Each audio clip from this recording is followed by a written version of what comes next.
wouldn't believe. While I'm sitting here being like, I died with default Mechanica. I'm fine with that. I'm happy. I'll enjoy it as I'm getting pummeled by toasters. Enough about that, though. We do have this match coming up hot and ready. And looking at it, it is indeed Bite and Bark facing off against Lilipop. We got Dippler and Clapback on one side, and we got a fifth and eighth Cracker on the other. Ooh, I love the Crack. It's my favorite arm, honestly, in the game. Even without Cobra, I honestly feel like this arm is a very solid poker. Although it is a lot smaller, especially compared to Popper, I do feel like this arm is very cool. And that rush coming from WaterFoxy doing 260, holy. Very as you can wisely see, jumping over that Clapback. Yeah, Clapback is so scary, especially on a character that is just gonna basically just bunny hop around the map. Quite literally. It's the Lilipop specialty.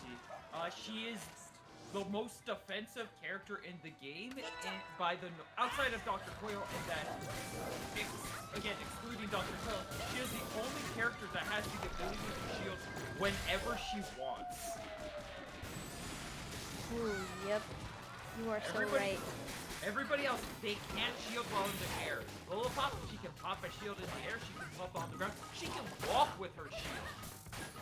She can do it whenever she wants, but there are times where it takes a little bit longer to pull out, and we did see a moment like that just in the previous round where Foxy was able to get a KO.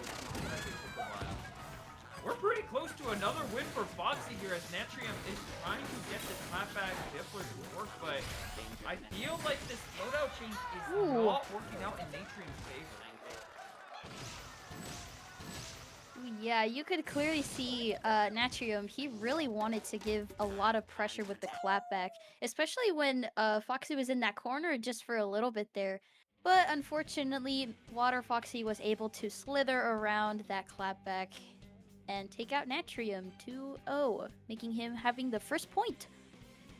It's easy to forget with how prominent the Clapback can be in a lot of metas and the competitive scene.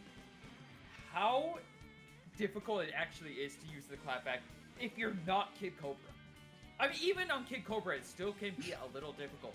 But everybody else, it very much just kind of stops them from being able to do all the things they want to do if you're not like catering your plays towards the Clapback. And that's a big challenge that Natrium just saw there, is he tried to play around the Clapback. It makes sense. It can definitely stop a lot of Bite and Bark's attacks and pressure, but Bite and Bark can also just, in the right stage, leap right over the shield, throw out a multitude of options, and just pummel through it. The Clapback is actually not that hard to get around when it's not a giant beeping tool that is accompanied by something like the Popper. Unless you're Kid Cobra, you're not gonna be having an entire wall around you. A literal wall that cannot be broken unless you want to hit yourself in the face a lot of times. With the exception of Gabby Cass. She was like one of the few people in the scene who could actually use the Clapback well on not. But this isn't about her. This is about another round coming in.